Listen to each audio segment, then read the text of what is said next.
good morning. Ayan, so day 2 ng ating pagda-dry ng ating mga fruits. Actually kahapon, na-dry na nila yung ilang strawberries, apple at watermelon at saka pinya. Pero kararating ng ating lemon, so nagsimula na tayo kasi limited na yung ating stocks. Yan. So ano yung pan natin ngayon? May i-fulfill tayong mga orders and nawala na tayo ng dried fruit, nawala tayo ng stocks. So, freshly dried yung mga batch natin ngayon. And, yan. So, ito yung mga in-slice ng ating mga kasama kahapon. May dumating na dalawang nag-part-time. I'm very grateful kasi dumating sila. Yan. So, ni-slice nila almost, lemon at saka pinya. Sa ganitong malamig na panahon, grabe, ang lamig ng tubig. Ayan, so, tara guys, i-check natin. Tingnan natin yung progress sa ating, ang tawag dito, drying of the lemons. Ayan. Ayan, so far may dalawa pa lang tayong dehydrator, no?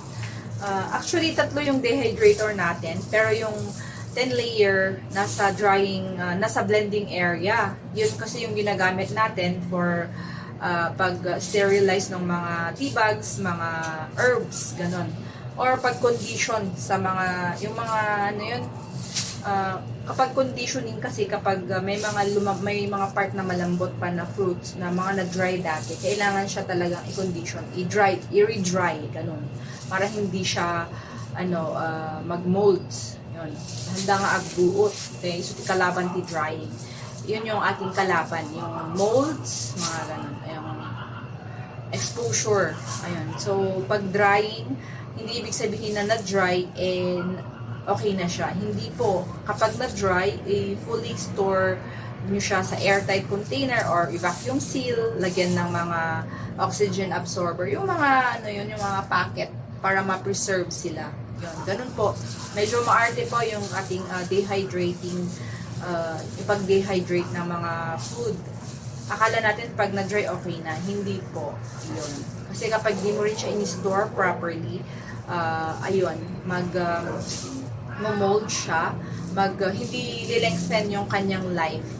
Instead, masasayang lang yun kasi mag-mold at the same time, hindi na siya pwede for consumption. Kailangan mo na siyang itapon. Ganun. So, yun yung dapat nating bantayan. Kaya hindi kami ganun, wala pa kami sa capacity na magbulto, na mag-stock ng ganong stock. So, yung mga fruit teas natin, freshly yung per batch yung drying. Kaya hindi ko talaga agad-agad ma-fulfill yung mga orders. So far, ganun talaga yung system ko as a home-based. So, yan. Ito yung sa lemon. Yan. Ito yung sa pinya. This one is 16 layers. Ayan. Actually, maliit pa talaga tong dehydrator. No? May mas malaki pa. Pero, so far, later, in the future na yung mga ganon na investment. Okay? Kasi yung space pa natin talagang pang pang limited. Wala pa tayong production area talaga. No? Ito yung space natin dito, isa siyang isang room na separate sa amin na kinonvert ko siya as my production area, ganon. Kaya hindi siya talaga ginawa as a production area, ginawa siya as a parang boarding house. Pero syempre tayo nasa negosyo, no? Kailangan nating i-maximize yung space. Kaya ito na lang yung nakitaan ko ng space na pwede kong gawing separate area for para makapagawa ng mga dried fruits, ganun. Ewan ko kasi na-enjoy ko na siya dati. So, ang sarap lang gawin. Kahit nakakapagod. Ayan, so, yan. Ito yung ating pinya. Wait, pakita ko sa inyo. Ayan guys, ganito. Ayan, tinitingnan nyo. Ayan, ito yung pinya. And, nakikita nyo, diba, may ibang part na medyo maitim. Ayan, indicated lang na overripe ito. Ayan, Ganito kapag overripe, guys. Nangingitim siya. Yan. Maarte din ang pinya, no? Yan. So, overripe to kasi yung iba pinatanggal ko yung may iba na talagang malambot na. So, i-flip natin ito, no? Baliktarin natin para ma-dry yung mga ibang portion. Kasi dito, medyo dried na ito. So, baliktarin natin.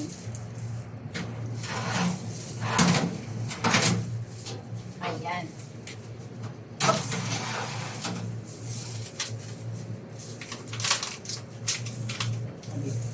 So,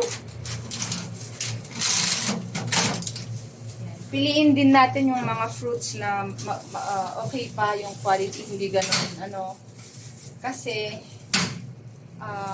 akala mo kahit ipa-process mo is hindi siya mapapansin, hindi makikita mo, 'di ba, yung isang yung very ripe na siya, nangitim. Ganun din sa lemon, mangingitim siya pag kaya mas gusto ko yung half ripe. Ayan. Very good naman siya sa tea, 'di ba? Lalagyan din naman natin ng stevia, kaya okay na. Ito naman yung ating lemon. Ayan. So, malapit. Papakita ko sa inyo, guys. Yan. Diba? Ang ganda. Okay. Ito yung mga lemon natin. Pinalagyan ko ng parchment paper para ma-maximize yung space natin. Okay. Yan. Pero, pag ganito yung technique na gagawin mo, masipag kang mag-flip every hour at saka i-check parate lahat halos ganon para safe sila, okay? Yan. So, upon processing naman yung upon slicing, washing yung mga fruits, syempre nilagay mo siya sa dehydrator. Hindi ibig sabihin ganun na. Hindi. Doon pa lang magsisimula ulit yung work mo. Ayan. So, after the dehydrator, naka-ready na dapat yung airtight container mo. Siyempre, parati kang mag-gloves para hindi, para dried yung hindi mo siya mahawakan na, yung wet yung kamay mo, doon pa yung maglilid ng molds. Okay? Ganon. So, yan po yung ating process sa ating dehydrating area. Pag-dehydrate ng mga foods. Yan, ganon po. Yan. And usually,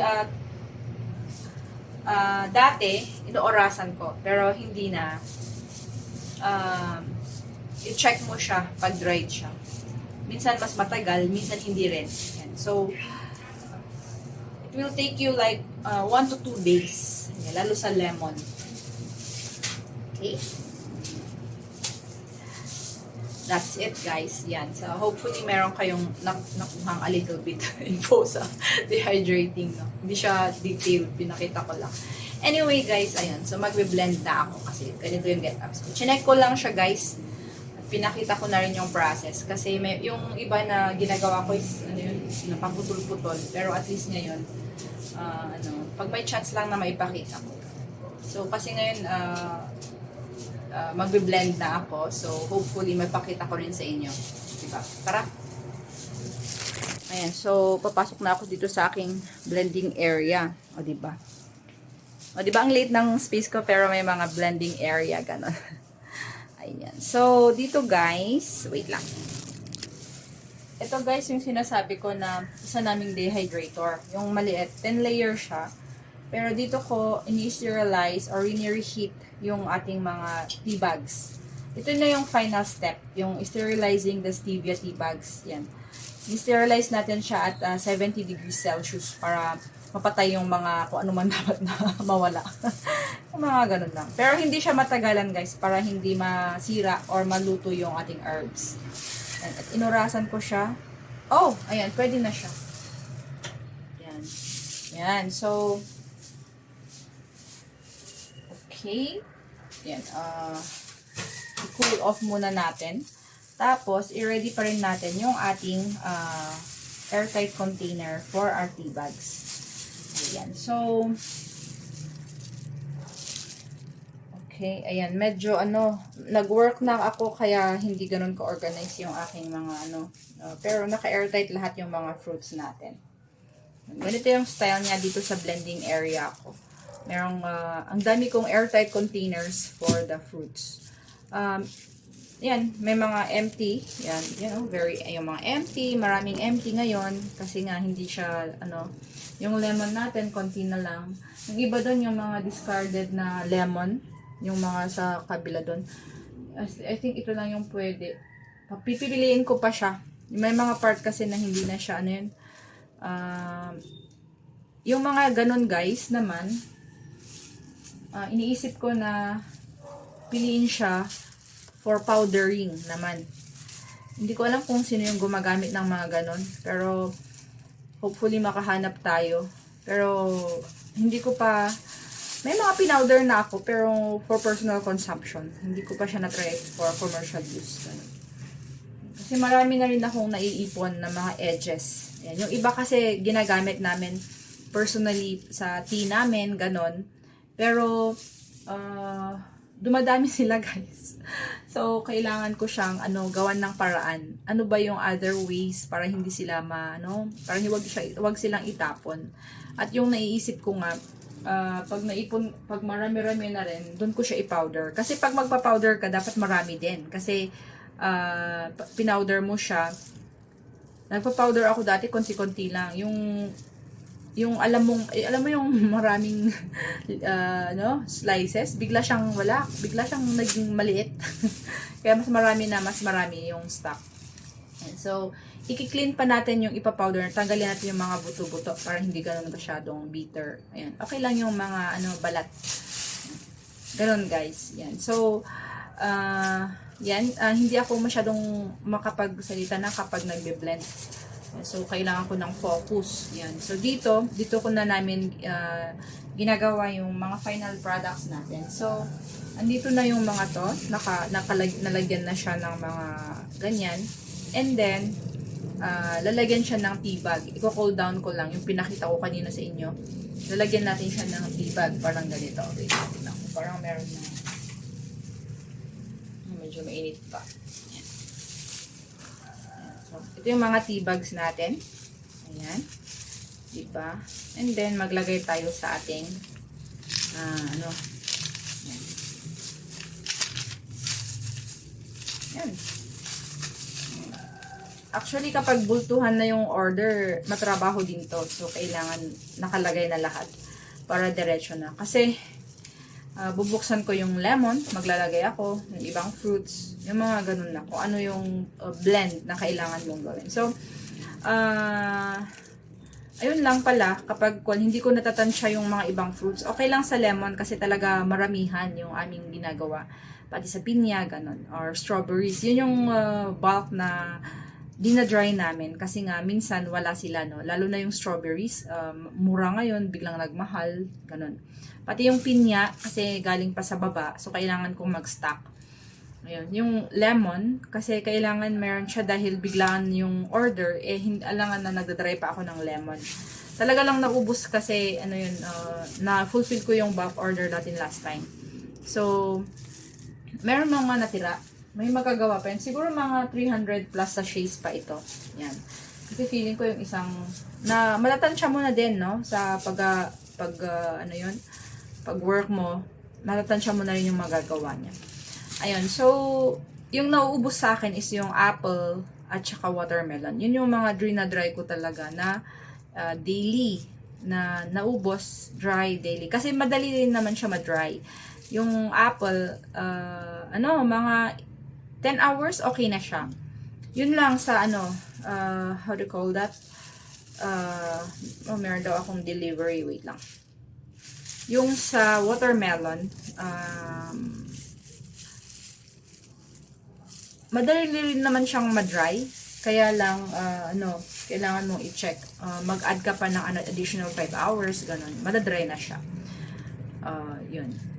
May stock pa naman ako ng kiwi, ganun. So, ayun, kailangan everyday nag-inventory din ako. Kasi everyday na ako nag-blend kung anong available na dried para mapalitan na sila. Yan, para hindi sila ma-stuck. Ganun. And guys, so yes, this is our drying processing area. And ito yung process namin. Yeah, hindi namin kaya pa yung malalaking ang tawag doon yung mga bultuhan na orders. Pero okay lang, yung fulfill namin is para we value quality. Ayan, para at least quality yung na-fulfill. Of course, gusto rin namin yan, pero it needs a little bit planning pa yan. And yun.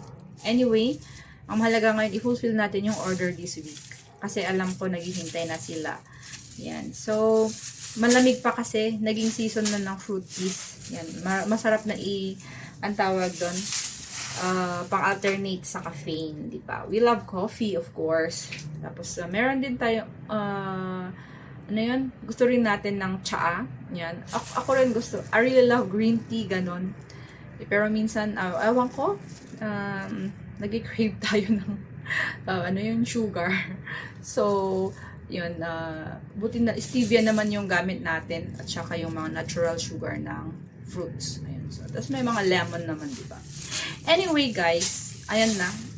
Mag-work na po ako para may magawa ako. Kasi, 7:48 na. Ano ba yan? Yan, kailangan may magawa ako. Kasi, mamaya may istorbo na naman. Yan, so guys, welcome to our home-based drying process. And, yeah, ganito lang, guys. Okay, thank you. And, sana may nakita kayong a little bit inspiration, 'di ba? Pwede niyo i-try din ano. Na pwede siya sa home-based naman. And konting diskarte lang. Okay, guys. Bye.